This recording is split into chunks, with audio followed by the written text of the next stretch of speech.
am, yes, a proud member. Okay, I am a proud member. Let me prove that it's been recorded. I am a proud member of an organization, and as I've said often, a proud member of an organization has the word thought in its name.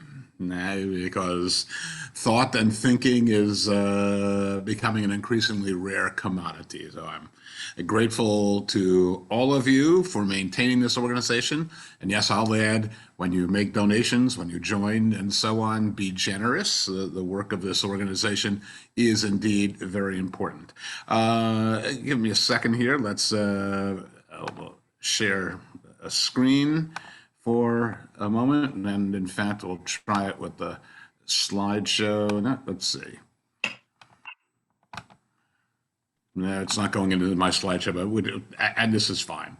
And so I wanted to speak about something that's coming up in the U.S. Congress, not that I often speak about, and it's very important that we all know what's going on in Tallahassee. But in the U.S. Congress, there is now a bill called H.R. 1378, and I'll make this available for your reference afterward. And in the Senate, thanks initially to Senator Cory Booker of New Jersey. We were just talking about New Jersey. New Jersey, by the way, when I was growing up, the FBI gave New Jersey 24 hours to get out of the country. But we're proud that Cory Booker has introduced into the Senate the same Do No Harm Act, Senate Bill 2752. You can, and we were also talking about beforehand about responses to our pieces, that what we write for the Free Thinker. I urge you to read them. I've had a bunch of people complain, quibble, and also a few said nice things, and that's okay. You can argue with me anytime. Here's how you can reach me. Feel free to be in touch. I love your questions, comments, and your input by all means. You can also reach me through that Atlantic Coast chapter of Americans United for Separation of Church and State, a 70-year-old organization based in Washington, D.C. I think it's 47,000 members across the country, arrayed in, it was 60 chapters, and the model of chapters and individual activists has changed, but you can look for them at www.au.org. So in order to fulfill the requirements of what's called the Redundancy Department, the Department of Redundancy Department, you've heard this before, but this is my wife, Robin, and yes, she's checking up on me, my best friend, my mentor, and my advisor. And she's here because I'd like you to meet our older daughter, Sarah Shapiro Plevin, who lives with her husband and son on the Upper West Side of Manhattan, and our younger daughter, who lives in Clay County, Amy Shapiro. The only reason I share their pictures with you and introduce you to them is that, having raised two daughters through their teenage years, many of you have heard me say this, having raised our daughters through their teenage years, if you'd like to make me feel most comfortable, you'll interrupt me while I'm speaking. So you can unmute, or you can throw something in chat, or wave your arms. I can't see all of your pictures, but you can interrupt me anytime. It's perfectly all right. So we can begin by now taking a poll. You can raise your hand or put your hand in front of the camera. Do you know who this person is? I do. Okay, say yes or yes. Pick me. Wonderful. Okay. Okay, so Ken, as president, gets the prerogative. Ken, who is this person? That's former Sheriff John Rutherford, now congressman. Okay, he is now the congressman of the 4th District, and I believe represents, or should represent, most of you. There's sort of a foggy picture of his district. If you live in that area, he is your voice in Washington, D.C. And it's important to let him know how you feel, because, believe it or not, some of the people in Congress think that we work for them, when in fact, they work for us. We pay taxes and pay their salaries. We elect them, whether we vote for them or not. They are our representatives. And so it's important to let Mr. Rutherford know how you feel about things. In fact, here's how to get in touch with him. Have any of you ever contacted a congressman's office? Okay. And what happened when you did? Were you? Oh, Hmm? I mean, Go okay. ahead. You're asking. Dave? I'll be happy to share with my experience. I actually was able to sit down and chat with them, Great. Okay, with a member of the staff or with the congressman himself? both. Both. Excellent. David, what was your experience? Usually it's just getting an automatic response back. Every now and then it'll be followed by a more detailed letter, but it's usually not personalized. Yeah. Okay. By the way, did anybody ask you your zip code to see if you were a constituent? Yes. Yes, Yeah, yes. you will be asked that. Sue Williams, what was your experience contacting somebody in Congress or Zero. a legislator?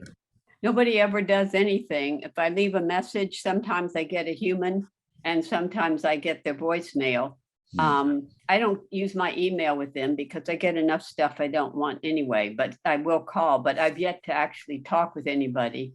And periodically my phone company, Credo, sends automatic letters from all their umpteen subscribers because they're a good progressive phone company.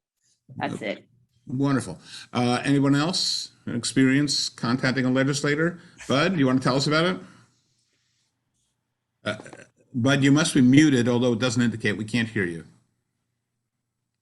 Bud? I've similarly gotten the same sort of thing that David has, so nothing special. Okay. Anyone else? Let's see any hands. If there are, yell out.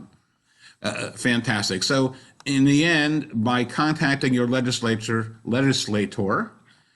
nobody got an electric shock. Nobody got bitten by anything. It wasn't a negative experience. It may have been frustrating, but many people encounter, if you're persistent, you'll get at least to talk to a staffer. By the way, who's probably about 22 years old and working for next to nothing. But on many issues, they'll simply record whether you're for or against. And again, ask your zip code to make sure you're a constituent. But it's important to do so. And in fact, when I've done this in person with you, I've asked you actually, and I could ask you now, to take out your cell phone, program in John Rutherford's number, call him about any issues of the federal government. Again, he works for you. We pay him. You and I pay him, even though he's not my representative. If you go to their websites, you'll find forms for sending emails. They no longer are interested in faxes. A little known fact that's really, I wouldn't say it's morally reprehensible, so I'll deny ever having told you that. But if you have a strong feeling about an issue and you call Mr. Rutherford, and then you go to his website and send an email to him, and then you write a letter. And by the way, handwritten letters do get more attention because they're so very, very rare. If you do those three things, they will think that they were contacted by three different constituents. I did not tell you that, but do be in touch, and I'll have a specific message for you to contact Mr. Rutherford about. Do you know who this person is? By the way, he will be on your ballot a year from now, next November. Everybody know? I'd be surprised if nobody knows who he is. Okay, yeah. He is your senator. He also is one of your voices in Washington. Again, he doesn't believe it, but we are his employee. We are his boss. He works for us. His name is Marco Rubio. He is the senior senator, and it almost sticks in my craw. And we are non-political. I'm not sure what the 501H status says, but we're also a 501c3 organization. And as such, we are enjoined against being involved in partisan politics. But Marco Rubio is our senator, all of our senators, and the same is, this is how to reach him. We've got a toll-free number if you'd like. Go to his website, Google him and go to his website. You'll get a little form. You can also send an email. And if you want to be contacted by them, be persistent. Emails, telephone calls cost virtually nothing. Be persistent and annoy them, and just to get rid of you, they'll come and they'll listen to you. And here's his office in Washington. Either way, it's an effective way to reach him. And so, there's supposed to be, did I miss one? Doesn't matter. I was going to ask you who this person was. It's written right there. That is Rick Scott, the former sheriff of Flagler County. Happens to be a good Democrat, not important. Looks at his picture and says, "E.T. phone home, E.T. phone home." Nonetheless, this is also our other, so we have two senators, Marco Rubio and Rick Scott. And to contact Rick Scott, you can reach him at that address, that phone number, and it's got a Jacksonville office as well. You can reach him there as you can Marco Rubio at the Jacksonville. So these are your three voices in Washington. They're dependent on your vote, and they want your vote, and therefore they need to listen to you, no question about it. By the way, they also want your campaign contributions, so they work a little bit to play nice with you, at least prior to election season. So what I would ask you to do is to contact them with a very specific message. To contact Rutherford's office, pick up the phone and leave a message. But Congressman Rutherford, I am eager to have you be a sponsor of the Do No Harm Act. And you can say HR 1378. They'll get a sense you know what you're talking about. And call Rubio and Scott's office, ask them, I would like the senator to be a co-sponsor of the Do No Harm Act. And I'll give you a list of co-sponsors. They would not be alone, sort of at the end of the presentation. I'll explain what we're asking them, but here you'll note that the purpose of the Do No Harm Act is to make sure that our laws be a shield to protect religious freedom and not a sword to harm others. And within religious freedom is the freedom not to believe as well. Sometimes that seems under siege, but you are free not to believe, despite what some people sadly will tell you. So we're looking to get people in Washington to co-sponsor this Do No Harm Act. So why do we need a Do No Harm Act? This is some of the boilerplate, but quite some time ago, Congress passed the Religious Freedom Restoration Act, which was there to protect free exercise, particularly of religious minorities. But as you know, some people are using the free exercise provision to say, I know this couple, same-sex couple, wants me, the local bakery, to bake a cake for their wedding. But I refuse to do so because I want to freely exercise my religion. And my religion says, don't bake a cake for this same-sex couple who are about to be married. And I'm not making that up. That's an actual case. I don't have it here. I can put it up later, the actual lawsuit that was filed last Wednesday, I believe.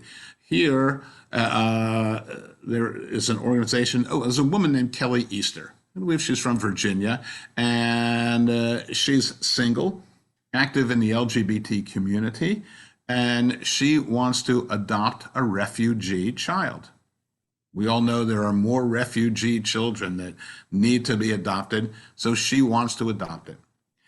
Unfortunately, adoption services for refugees at the federal level is run by the Bethany Christian Services, which it turns out is under the umbrella of the U.S. Conference of Catholic Bishops. And they asked Miss Easter some questions, and when they discovered that she was from the LGBTQ community, plus community, and they decided she is not suitable for adoption and would not permit her to adopt a child who is a refugee, who, as we all know, are in dire need of placement. And so she came to the Lambda Fund. She came to Americans United for Separation of Church and State, a law firm. ORIC is the ORRICK, and together they have filed suit in federal court to enjoin Bethany Christian Services and the U.S. Conference of Catholic Bishops against this discrimination. Their argument is, they are exercising their free exercise of their religion, and their religion says, don't put children with those, gay people that what will happen to them. They'll all burn in hell. So the Religious Freedom Restoration Act, here it is, 1993. There's the details. You may hear it referred to as RFRA. It ensures the interests of religious freedom are protected. And it's an unintended consequence. The bill was introduced by a congressman whose name was, and still is, Chuck Schumer, who's now the Senate Majority Leader. And everybody thought this was a great bill. It's being misused. So what happens is they're exploiting religious freedom and harming all these people, okay? People apply for jobs, and they say, our religion says no, women shouldn't take these leadership positions. We don't think Muslims should work in our steel mill, and so we're not employing Muslims, and that's an expression of our religion. I'll become more specific later in cases that you are certainly will ring a bell for you, but Hobby Lobby and Notre Dame can say, my freedom of religion, even if under the Affordable Care Act, my employees should be receiving contraceptive coverage, I am free to express my own religious beliefs and withhold contraceptive coverage from employees of places like Hobby Lobby, Notre Dame University, and the like. And so the Do No Harm Act is designed to undo these supposed protections for people who are involved in discrimination. So the Religious Freedom Restoration Act itself reinstated, as you see here, the Sherbert test, which put under scrutiny whether free exercise clause was being harmed. So the state of Indiana, years ago, passed a law. And that law said that once you milk your cows, you have 3 hours to put your milk under refrigeration, in an electric refrigeration device to keep it cool so it won't spoil. Well, Amish said that law means that we who don't use electricity can't produce our milk, and we want to be protected. We want guarantees for our religious freedom. And so in the end, the outcome was the passage of the Religious Freedom Restoration Act. The same goes true here of the question that always comes up, smoking peyote. Okay, it was made illegal, but then Indians, Native Americans said, wait a second, this is impinging on our free exercise of our religion that calls for us to smoke peyote. And so was passed the Religious Freedom Restoration Act to protect their right to smoke and use peyote in their religious rituals. So it's allowed government contractors and other taxpayer funds. If a private organization wants to discriminate, that's one thing. It's wrong, but it's one thing. But when you are paying taxpayer-funded organizations to violate those civil rights laws, then if a government department says, we don't want any of those people who are lighting their loafers or those gay, queer people, and you are paying for that. I'm paying for that. And we can't allow them to misuse our government funds to discriminate and to harm, thus the name, the Do No Harm Act. Foster care agencies, this happens to be a woman named Amy Madonna, somewhere in the Carolinas. She too wanted to adopt, but the only adoption agency was Mercy Hill Ministries. And because she was single and because she wasn't a Protestant, I believe, they said, no, we cannot place a child with you. Her lawsuit is working its way through the courts now. Yes, Miracle Hill Rescue Mission. She wanted to adopt a child. They've been advertising and pleading with people. Please, we need foster parents, we need adoptive parents. She came forward and was denied on the basis of her religion under the Religious Freedom Restoration Act. And so the Do No Harm Act will amend this RFRA, the Religious Freedom Restoration Act. It will preserve its power to protect religious freedom, but it will also make sure that no one is exempt from the laws that protect people's basic civil rights, like non-discrimination and healthcare laws, so that nobody who runs a business can say, yeah, you're qualified, but because you're a Mormon or because you're a Muslim or because you're a Hindu, I'm sorry, I'm not going to hire you. That's using the Religious Freedom Restoration Act to harm someone. So the common phrase is, and you see it here in this poster, and you can get a poster if you'd like, I believe. I'll send you to where you can download it. That the religious freedom is not a sword to harm others and to discriminate, but it's there to protect each and every one of our religious freedoms. But it's being used to harm people. So it ensures that Sikhs or Muslims can keep their beards and Sikhs can wear their turbans and still serve in the military. Because previously, there was a period of time when Sikhs were not permitted to keep their beards or wear their turbans and serve in the military.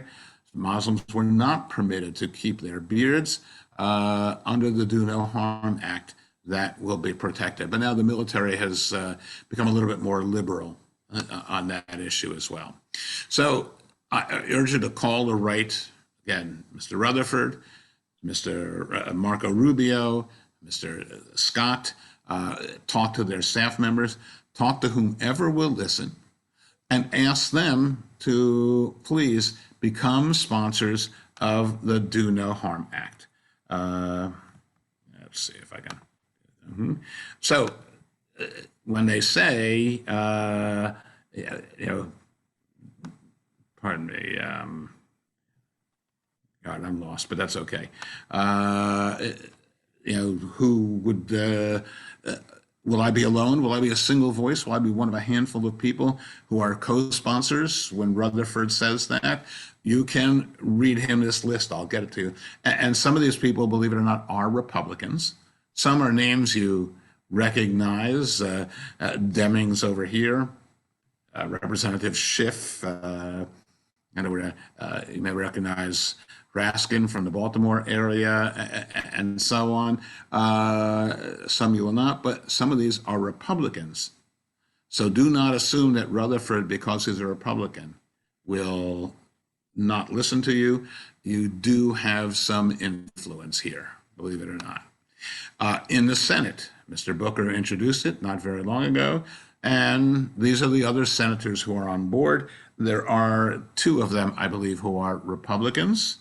The rest are Democrats, as we might, but if someone in Marco Rubio's office or someone in Rick Scott's office says, nobody's really behind this and nobody wants this.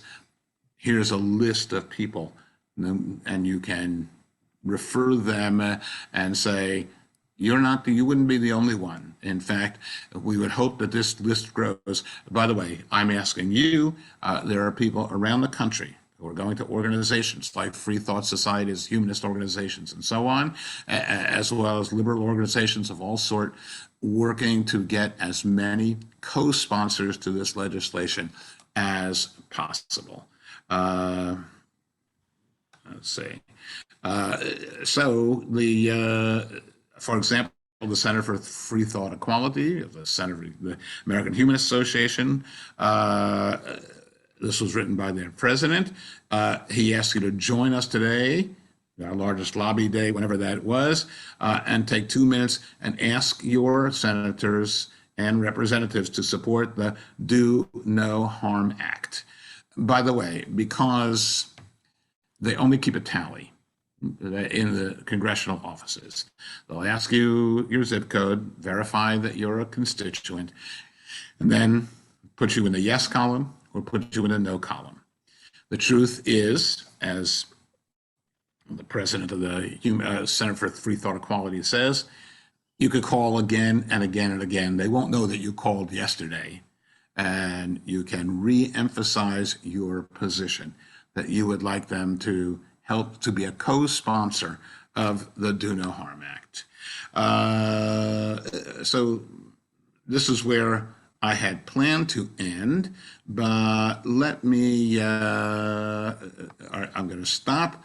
So you can contact me about this and ask anything you'd like, but since the news changed, actually in the past few days, allow me please to present to you this document. That's not it either. I apologize. I am technologically challenged. Where are we? And let's see if I can scroll back to the beginning here. And you will see that over here in the blue, I'm colorblind, by the way, but I think it's the blue. On October the 13th, last was that Wednesday, on behalf of this Kelly Easter, she is suing the Department of HHS, Department of Health and Human Services, the Secretary of the Administration for Children and Families, officials from the administration, the Office of Refugee Resettlement, several people in that office, and she is suing because, and we're not going to read all, I don't know how many pages there are, but there are 29 pages. I'm not even going to show you all 29 pages, but each year, tens of thousands of refugee children have no status. They need homes, even temporary homes.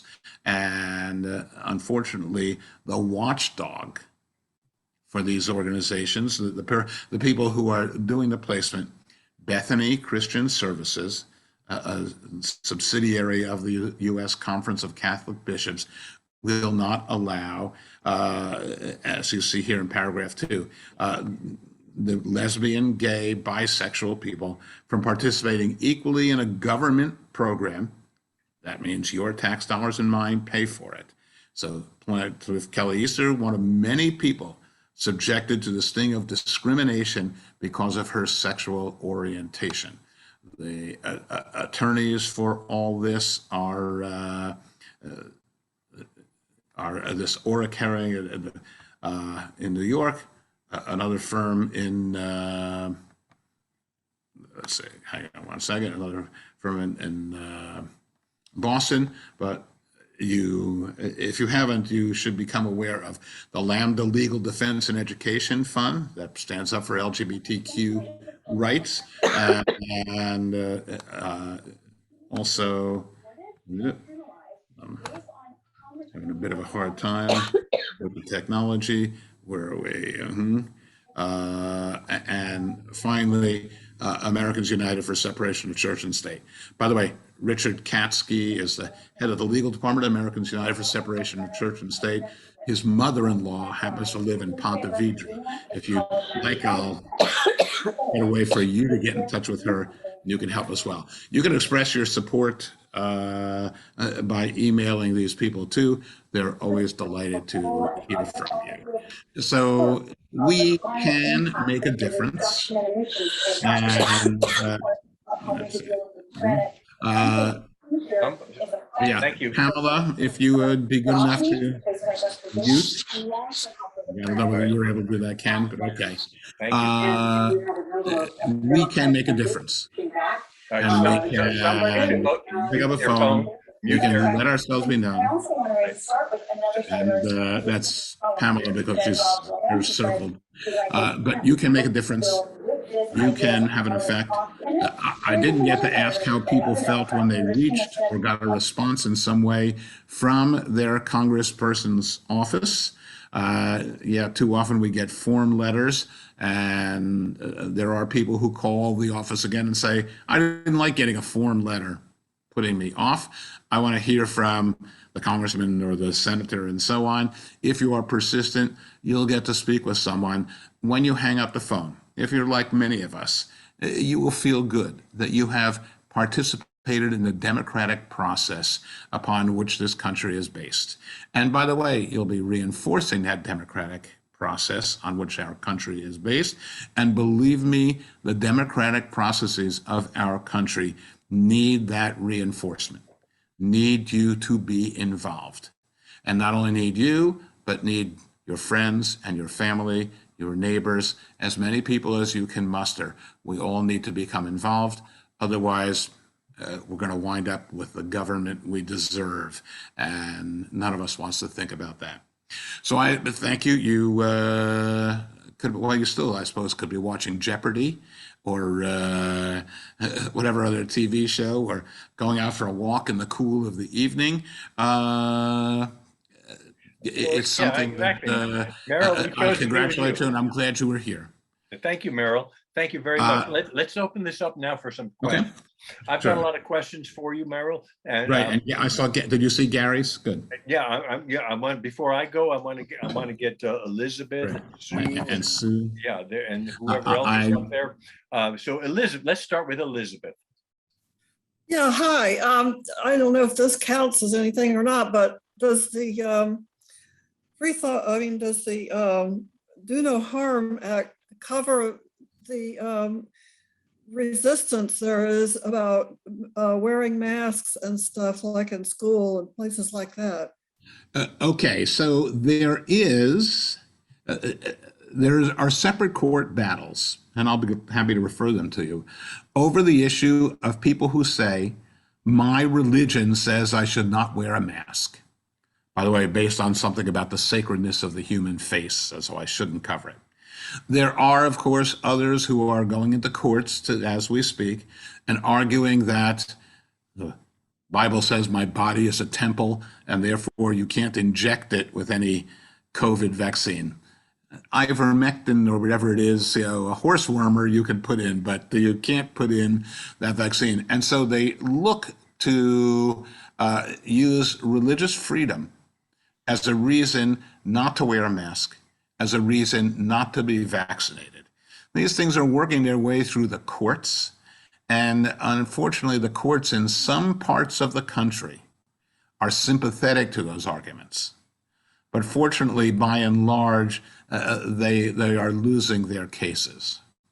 So we can do it, but that does not entirely come under the Religious Freedom Restoration Act or the Do No Harm Act. That's become a separate class of litigation in and of itself. But I urge you to watch that. I didn't even want to raise the issue because I do not believe that there is, and I'm a religious person, I don't believe there's a religion that teaches you can't cover your face with a mask and save other people's lives. I don't believe there's a religion that teaches you don't need a vaccine, even if you're going to spread COVID germs abroad and kill 45,000 Floridians. I don't believe that argument, but that's a separate class. Does that answer your question? Or is that more than you want to know? So it just seems like almost anybody could come up with a reason that it's their religion to do something, anything. Absolutely. And that's why the Do No Harm Act may come into play here, in that people who refuse to wear masks or get vaccines are harming us. If you've, and I have to go back, I have visited the Supreme Court. Have any of you visited the Supreme Court building in Washington, D.C.? I have, When you go, you may have noticed, I have not noticed, but I was told the next time to go, look at the number of, in the carvings and in the decoration around the building. Among them, unfortunately, Moses carrying the Ten Commandments, but there are also many representations of turtles. When the building was designed, it was to say the law proceeds slowly and deliberately. But now it is clear that COVID-19 will be a distant memory in our rearview mirrors by the time the litigation makes its way through the Supreme Court process. I'm sad to say. all right. Ken, I'll turn it back to you. Other comments or questions? Elizabeth, your hand is still up. Gary had, You Oh, wanna I will take it do it, down? yeah. You have, Elizabeth, you have a follow-up? No? All right, let's go to Sue. Unmute yourself. No, I don't Sue. have a follow-up. I'll put that Oh, down. okay. If you have something later, you're welcome. Sue, and we'll get Yeah, to yeah, you, let's go to Gary. Elizabeth and Sue. This may sound somewhat tangential, but when you were talking about religious exemptions this morning, again on WJCT, one of the physicians who's a hospitalist at Baptist, I can't remember her name, but she was rebutting this whole thing about fetal tissue. So she was saying, to sort of screen out people's quote religious beliefs about the fetal tissue, she said that fetal tissue has been used in literally many products, and it was like ibuprofen and Tylenol, and just she rattled off a list of routine stuff you buy at the drugstore, all of which had some component of fetal tissue at some point in their individual histories of research and development. So there. Thank you for that observation, Sue. That raises a different issue, and one we should approach together sometime.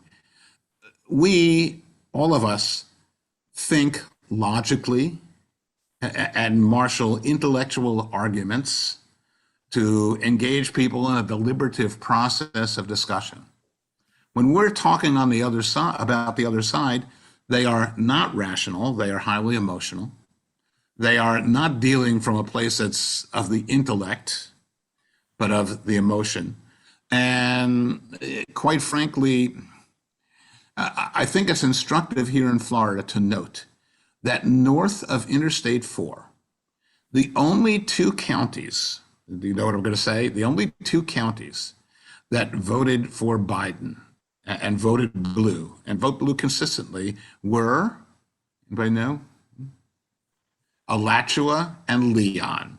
Alachua, the seat of University of Florida, and Leon, of course, the seat of Florida State University. So there seems to be some kind of component that we have some education behind us. They are not thinking facts. They are not. So it's very hard to speak with these people and to convince them. But I agree with you entirely, Sue. You are absolutely correct. Oh, I'm sorry. In the chat, if I may, Gary, let's do, we'll do Gary and then I'll get to Linda. Gary says, Gary Wittenberg from California is in California right now, through the miracle of Zoom is able to join us. How likely is it that these bills will pass Congress and be signed by Biden? Interestingly, as long as we maintain a Democratic, liberal majority, there is a decent chance that these bills will make it through Congress. We all know the roles played by Kyrsten Sinema, the senator from Arizona, and Joe Manchin, the senator from West Virginia. But we believe that this particular law can garner some support from them, and even perhaps from a Republican or two. Mitt Romney is a good example, who has separated from the Republican majority several times, or the Republican minority, and as a Mormon, is in fact a discriminated against minority. And in fact, there are discussions that Mitt Romney has been involved in which Christians say Mormonism, that being part of the Church of the Latter-day Saints, is not Christian. And all that means, having other people define who you are. So he's sympathetic. There is, Gary, a decent chance that this will make it. By the way, if you don't get a positive response from Rutherford, here I'm crossing over the line of the dictates of the Internal Revenue Code, Section 501c3, that governs what we do. But if these people do not give you satisfaction and you are not happy with them, you be sure when you go to the polls in November or vote by mail or however you vote, that you vote against them, and tell your friends and neighbors you tried.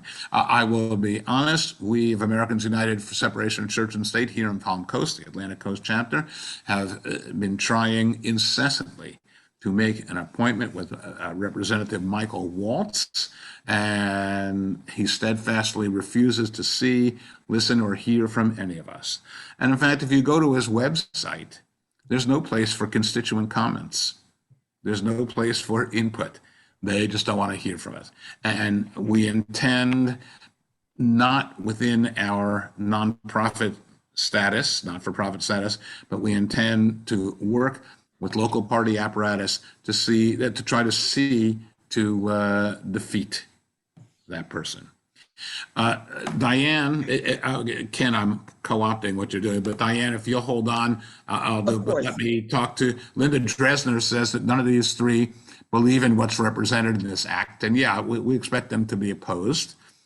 Chances of them sponsoring or even voting are slim to none. That is true. What this is, and that is true. It might be equally effective for you to find a nice cement wall and bang your head against the wall, and you'll accommodate. However, you have a voice, and your voice should be heard. And when it's not heard, you should be able to go to your friends, family, neighbors, and others and say, I made my feelings known to my representative and was either ignored, or sometimes you will get a response say, I don't agree. And I don't think the constituents are with you on this. And you're welcome to engage them and go back and forth with them. Once again, likely you're dealing with some 20-something-year-old intern who makes not enough to support him or herself. But nonetheless, it's an interesting experience, and we should all practice this. There will in the future, and it's a practice, because there will in the future be laws in which your voice will make a difference. And you'll want to have that phone number in the memory of your phone, and you'll want to have the experience under your belt of having contacted the office before, because there will be other issues. So don't give up, have to try. Let's see. Diane, can you unmute and you want to ask your question? I am unmuted. Can you hear me? Yes, just fine. Perfect. My question was really a follow-up to what you were just saying, and I was following up to Linda's question. Do you have any ideas or suggestions for, given who we will be talking to, right, and who these representatives are, is there any way we can position a rationale for doing this, right, that would appeal to them other than what the reality is? Does that make any sense? Yeah. The answer may be no. Yeah, it's difficult. By the way, okay, let's talk about that for a moment. Guess what? You need to get online. It's the best place. And go find out more about John Rutherford. He's got other interests. Find out what his religious persuasion is and what his religion teaches about some of these things, about loving your neighbor as yourself. The same with Rubio and the same with Scott. If you research and discover their interests, it is possible to make headway. Now, I say that again, Rubio, and I don't know Rutherford well, it is true that Governor DeSantis appealing to him with an intellectual argument does not seem to make sense. Nonetheless, we have to try. You know what? Whether they'll listen or not is not important. What's important is you and I have to try. We have to try. By the way, it can go beyond a phone call, a email, a letter. If you want, I gave you the addresses, and I'll get them to you again, of the offices around town, and you can say, hey, every Saturday morning or Sunday morning, whatever, let's gather from 11 to 12 in front of their own with our handmade signs and walk up and down on the sidewalk in front of their offices, expressing our point of view. And when we're done, we're going to go and get pancakes at IHOP or someplace. Let's go have coffee and toast or an English muffin. Doesn't matter. But in that way too, people will begin to hear you. Other people will hear, and that will make a difference. By the way, that kind of activity can, if you've done properly, attract the press. We had a circumstance that Melissa Ross was very interested in, and they can make comments, and you can influence the influencers and make a difference. If you are silent, if we are silent, we will get what we deserve. A participatory democracy was not designed for us to be quiet, for us to appear. By the way, when you're quiet, you appear as though you're a low information voter, that you really don't know what's going on. But the people who are engaged here, again, are part of an organization, has thought in its name. You are not a low information voter. You need to make yourself heard, and you become an example for others. So I urge you to join all of us and speak out on these issues. I know I sound like a Boy Scout, a Pollyanna, and it is true that I often worship the very ground that my head is stuck in. But I do urge you to speak up. All right. No, excellent reminders. Excellent reminders. One other very quick question. I did a very bizarre thing. I've never done this in my life. But during the Trump days, I moved to Florida and realized that in order to vote in primaries, you needed to be of that party's persuasion. So for the first time in my life, I actually registered as a Republican just so that I could vote for the least objection, or vote or not vote for like the worst possibility in the Republican Party. At that point, I figured any Democrat is better than any Republican, so I didn't really care much about the Democratic primaries. But my quick question is, do you suppose if we identify ourselves as their party, as a Republican constituent, when we speak to these, write to or call or whatever, or speak to these folks, do you suppose that should have, I would think, give you a little more leverage or a little more credence in terms of them listening to you? Would you agree?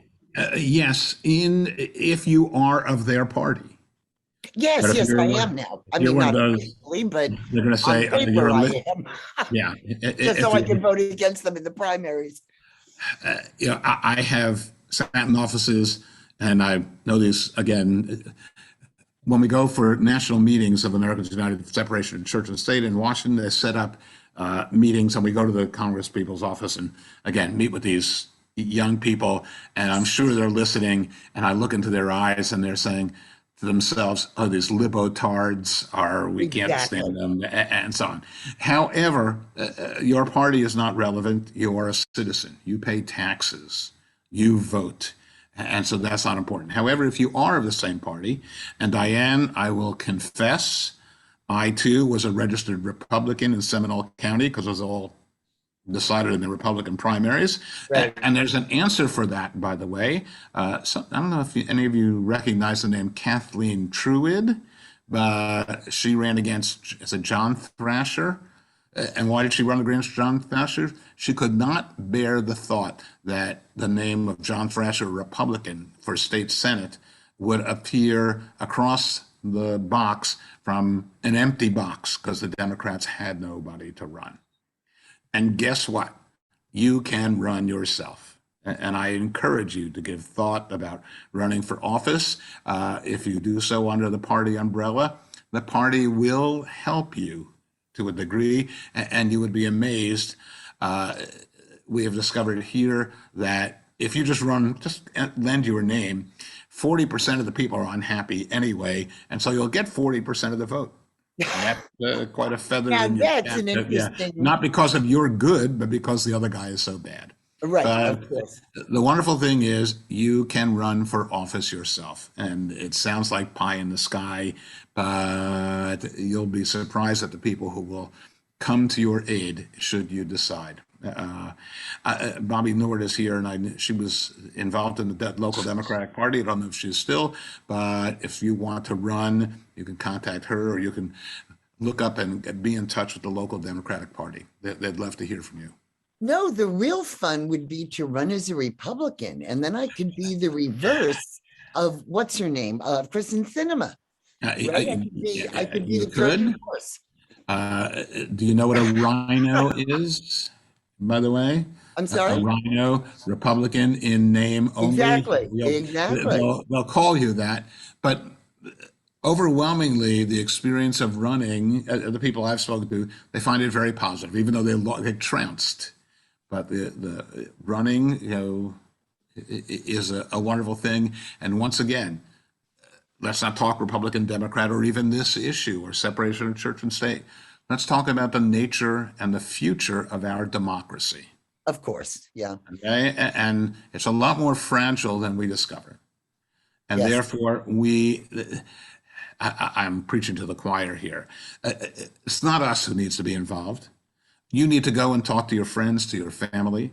When you walk out of your house door, if you're in a single family house, there's somebody living at the house next door to the left, and there's somebody to the right.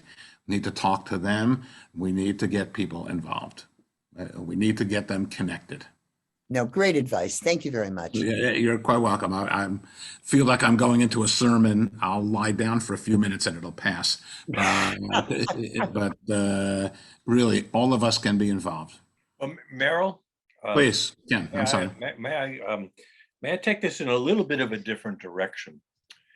Obviously, you're talking about the Do No Harm Act, and your question right after the Do No Harm Act statement in your title of your talk is who wants to do harm? Now, let's accept that we don't want to do harm, but let's also accept that we have to understand that harm comes from various places. So when you look at the religious aspect of our constitutional life in America, we have the free exercise clause and the establishment clause. Those two tend to compete. The establishment is often misinterpreted as a verb rather than a noun.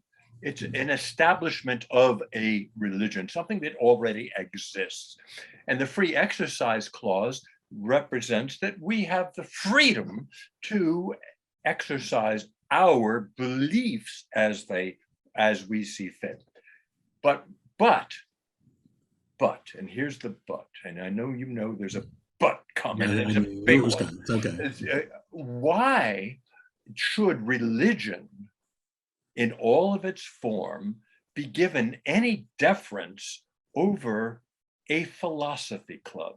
Why should we have religion specifically in the First Amendment noted, where we have to deal with religion and Hobby Lobby and all this other stuff, the stuff you're talking about, where if it was just something else that could be protected by the First Amendment relative to free speech, we wouldn't have this discussion, would not even be happening.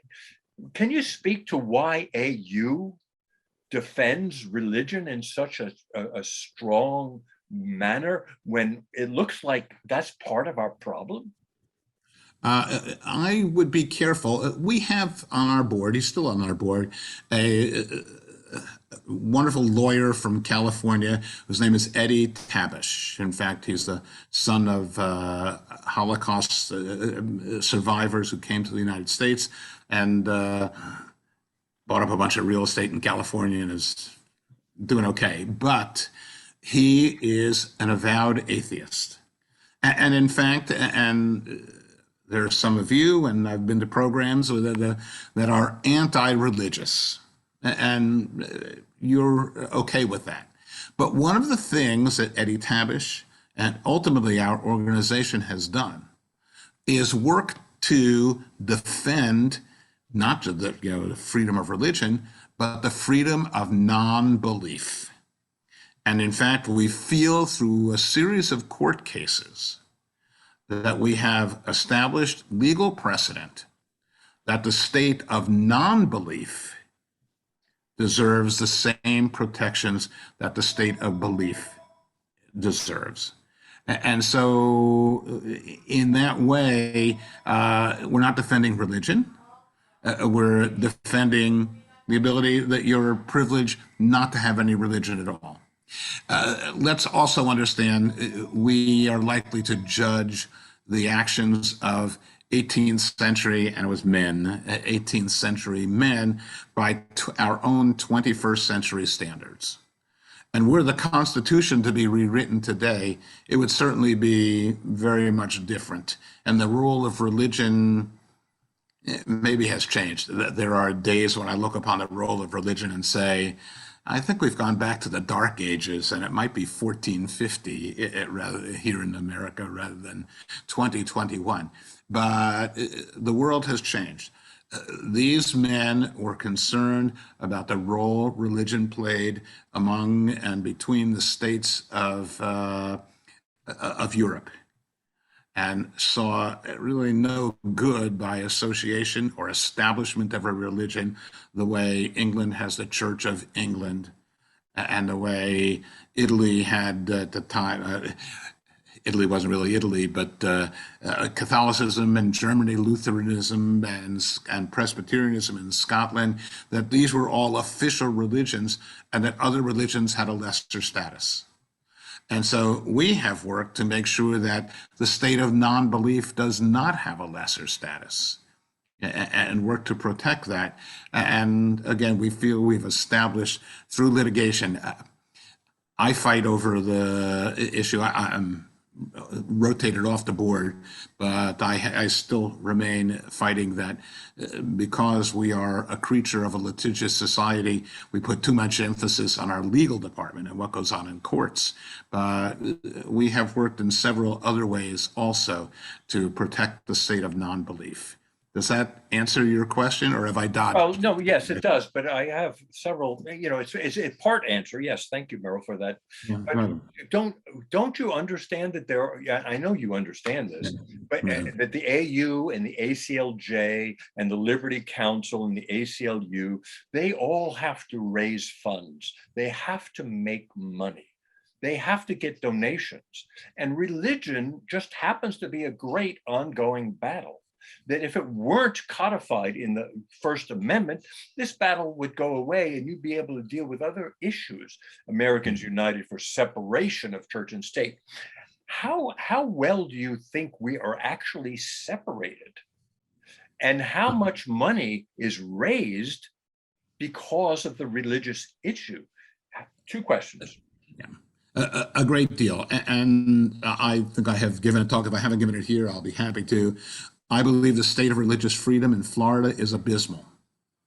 And my religious freedom and your religious freedom are being trampled upon because you and I are being coerced through the power of taxation of supporting religious institutions, particularly religious schools that teach things that are anathema to us, that we can't possibly accept. So Right, there's not a lot of religious freedom.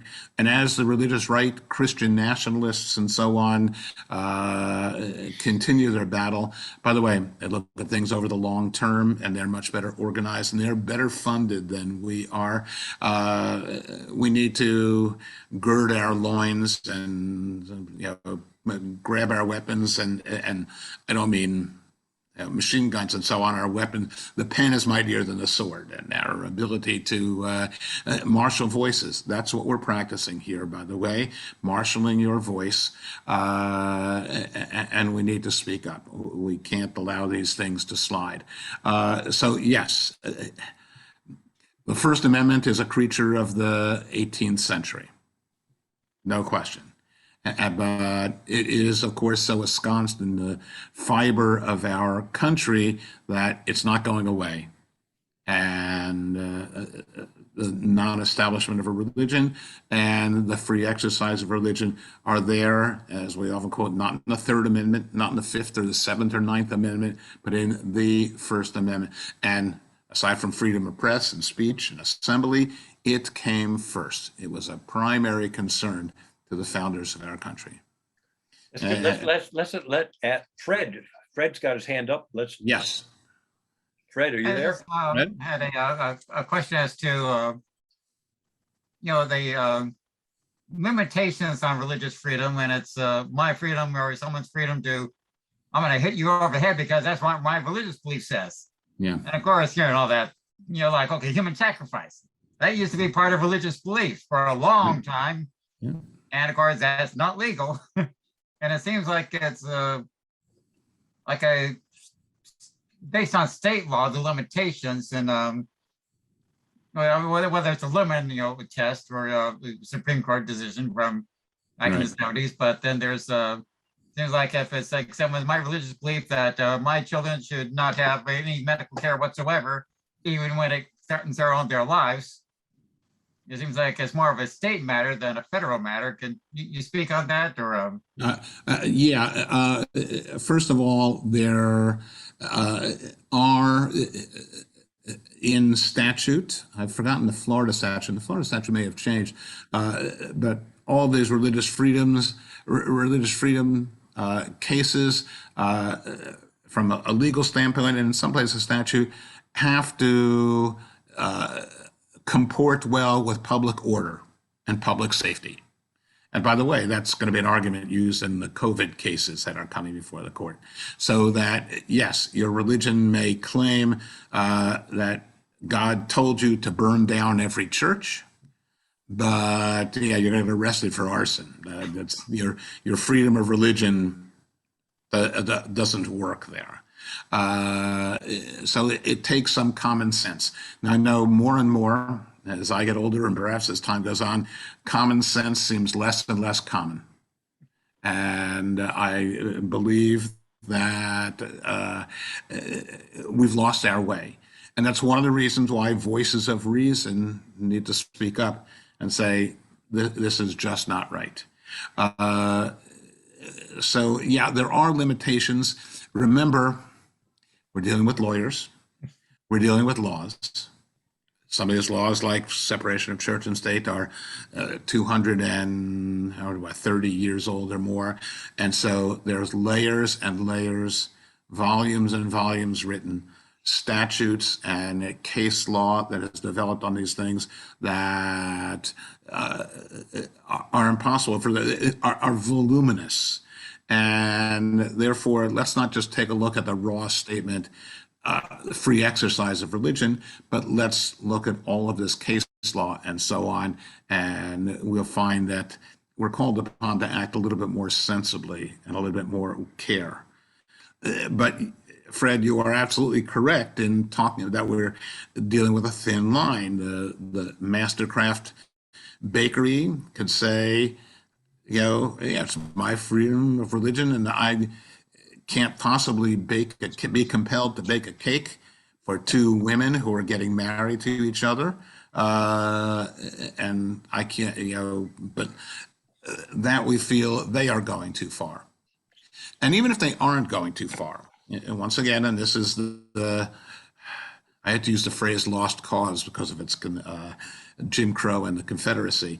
But we have to engage, even if we're going to lose.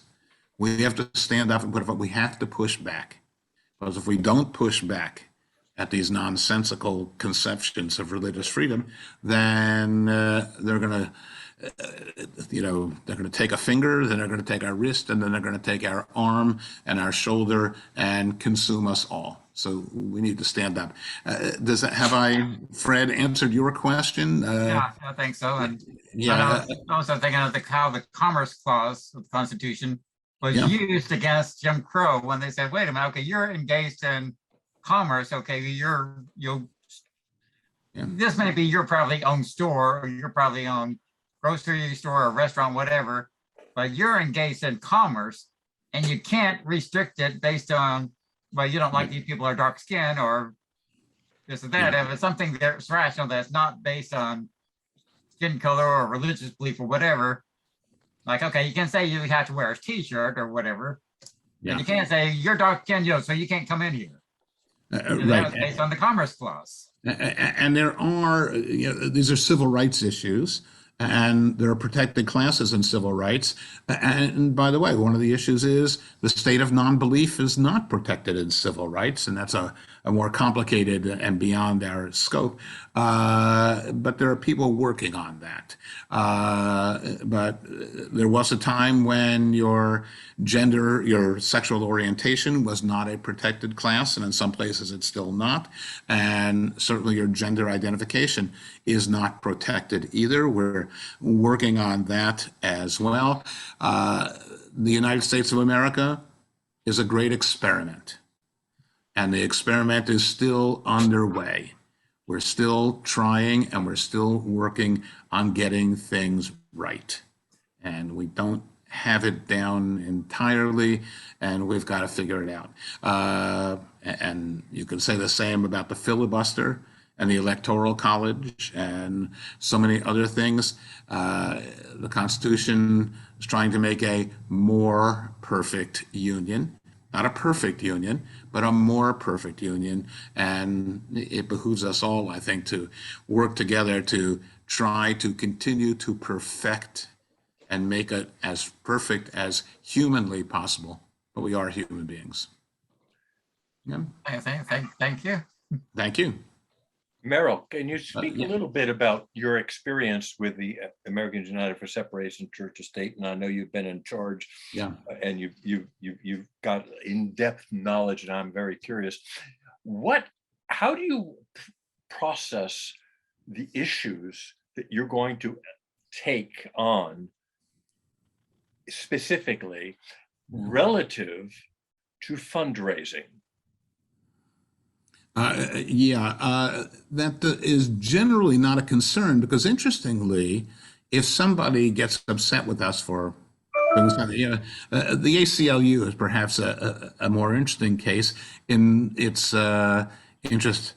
A lifetime ago, most of you are too young to ever have heard of the fact that Nazis wanted to march through a Jewish neighborhood in Skokie, Illinois, and the ACLU stood up for their right and lost many Jewish supporters. But there are, on the other side, people who will come forward. And secondly, is an issue and a word, with a tragic loss of Colin Powell. The word isn't used enough, but the integrity of the organization. If we're going to let money decide what cases we're going to take and what we're not, and which areas we're going to go in and what not. We have discussed this. We have tried to discern, if we're going to make money a concern, what's the difference between us and a prostitute? Prostitute will do anything for money. And we say, no, we're not going to prostitute it. We lost $100,000 a year donor over a particular case. And it says, oh, we could save that $100,000 and we could do all sorts of wonderful things. It says, no, we have integrity. We'll absorb and deal with that loss, but we'll be able to wake up the next morning and look ourselves in the mirror. Does that sound? And how robust is the discussion when you sit around the table? It was years ago. And by the way, some of it depends on the economy and how badly we need the money. We have sat at meetings and say we all love the board loves the staff. The staff are wonderful people, but it says we don't have enough money. We're going to have to cut some of them. That was really, really painful. But in the end, we don't have enough money, but we're not going to prostitute ourselves in order to get money. For that reason, we have begun a strategy of raising money and salting it away for rainy days, for when money is short, so that we could keep our staff and we could pay them and we can continue our process and not be reliant on any one donor. It's an issue. You don't want to hear about the Jewish world and the religious world and so on, but too many organizations are in the orbit of a particular donor and it's the donor making the decision rather than the board, the staff, and rather than, again, a cooperative process. And that's unfortunate, but we know it happens. And we look at politicians. Can I say it about Marco Rubio? And is it Braman, Braman, the Cadillac dealer, a car dealer in South Florida you may have encountered? Marco Rubio is entirely beholden to that guy. And because that guy makes very big campaign donations. And the whole issue of politics today is these politicians are beholden to the people who contribute to their campaigns. And I don't mean contribute $1,000 or $5,000, but find some way through the use of super PACs to give tens, 20s, $100,000 a year to the super PAC that supports that candidate. And the politician has to vote that way. Why are drug prices so high? Well, look at how pharma spends its money. Why are so many things? We have military contractors. Why is our military budget so big? Because we have military contractors who the politicians are dependent upon. And even if those military contractors are building weapons that are obsolete, the politician still has to keep them happy, and integrity is lost from the system. And so we have at times damaged ourselves financially. We have debated and talked about what people in the sciences will know this question. What is the unit of measurement of success? And for many organizations, the unit of measurement is got a dollar sign in front of it and how big your budget is. And we have consciously decided that the number of dollars, how much money we have, will not be our measurement of success. If you had to, what are the numbers? Of how much we were running generally we were running about income of $4 million a year, spending about $5 million a year. So we were running a bit of a deficit, but we did have Americans United for Separation of Church and State. Once upon a time, it became wise for them to buy the building in which their offices resided. Okay? It was a building on Capitol Hill. Later, it became not so wise, but by that point, the property had doubled or tripled in value. And so we sold actually to some Filipino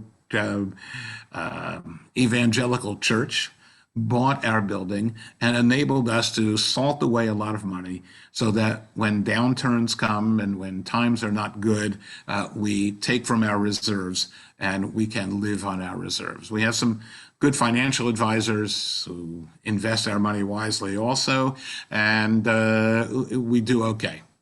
So, the budget is in the single digits millions.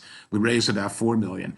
Interestingly, and maybe it's obvious to some of you, when someone like Donald Trump or even George Bush, W. Bush, were elected, donations went way up because people said, this is going to be a problem and we're going to need your voice.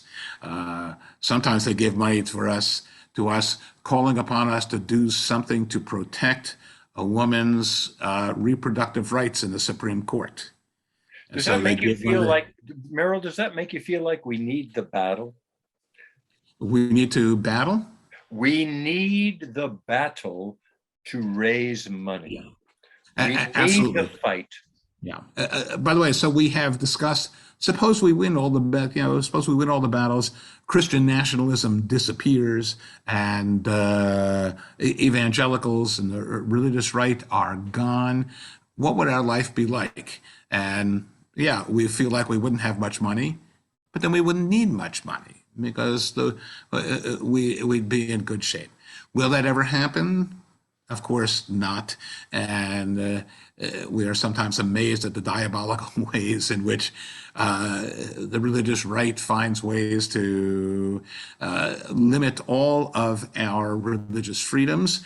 And they do cause us to, we send out speakers that go talk about these issues, and people come forward almost unsolicited and say, I want to make a donation. And we have a development department that's very good at taking the $10 a year donors and turning them into $20 a year donors, the $20 a year donors at the $40 a year in the 40s and so on, and moving them up the ladder. And so together we make our way, and fortunately we're financially secure.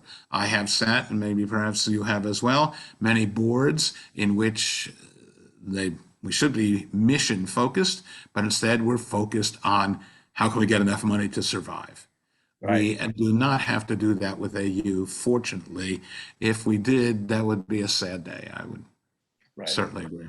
Right. Well, but you acknowledge that you need the money to survive. You also talk about the idea that maybe the issues that you're talking about you wish didn't exist, but here we are, so we're fighting the good battle. And that's what the First Coast Free Thought Society is trying to do too, on a much smaller scale. We're nowhere close to what AU is about, and we don't pretend to be. But Merrill, if you don't mind, if I could do, if anybody was interested in making a contribution or donation, go to our website. It's firstcoastfreethoughtsociety.org or fcfs.org. Any contribution is valuable, and we're extraordinarily local. We're not a national thing. We're here, but we're so happy that Rabbi Merrill Shapiro is with us, and thank you. And I really appreciate your candor in all of this. Are there any other comments or questions before we wrap this up? Other comments or questions from anybody? Show of hands, comments? If I may add, that, and the Free Thought Society has not done enough, but if you want to protect the right to not believe in our community, you need to become an ardent supporter of the Free Thought Society. And let me give a plug for Susan Erkers and the Free Thought Society activists. We need to learn to speak up, to raise our visibility. By the way, if you're not aware of the wonderful action that was taken when Jacksonville City Council started to offer religious invocations, and a group of you went and spoke and continued to hammer away to make progress that I think now that progress has backslid. But if you want to support the state of non-belief, and I urge you to, need to get behind the Free Thought Society, both with your wallet and with donations that don't fit in envelopes. And those donations are, you got to show up. Thank you. Thank you for the privilege of being here with you. I'm always flattered and honored to be asked. And again, you can feel free, any of you can feel free to be in touch with me at any time. I'd love to hear from you. Thank you, Merrill. And Merrill, also thank you for your contributions to the Free Thinker, our newsletter. It's my pleasure. I enjoy reading everything you write. I very much appreciate that. My lovely wife says, Keep it short, keep it short, keep it short. And she's Right. right, and I agree. Clergymen, as you know, wind us up. It takes about 20 minutes for us to clear our throats. So I'll keep it short, but thank you for the opportunity as well. Thank Good you. evening. And Susan had her hand up. Susan, Susan, are you there? Unmute yourself if you're there. I just did the thumbs up on the reaction thing. So I Oh, wasn't is that all going it to was? talk. Oh, See if okay. that little Thank you. thumbs up. Okay, very good. Well, thank you, Merrill. Thank you, everybody. Thank you, Hearing everyone. no more comments, let's shut this down. We're right about 8 o'clock. I appreciate it very much. Thank you, Merrill. Thank you, everybody else. And we'll see you next time. Next time, I think our speaker is going to be Dr. David Schwambert. He is never at a loss for words. So we're looking forward to hearing him speak. So good night, everybody. And thank you from Palm Coast, Merrill. It's my Appreciate it. pleasure. Thank you, and everyone have a good evening. Good night, all. Good night. Good night.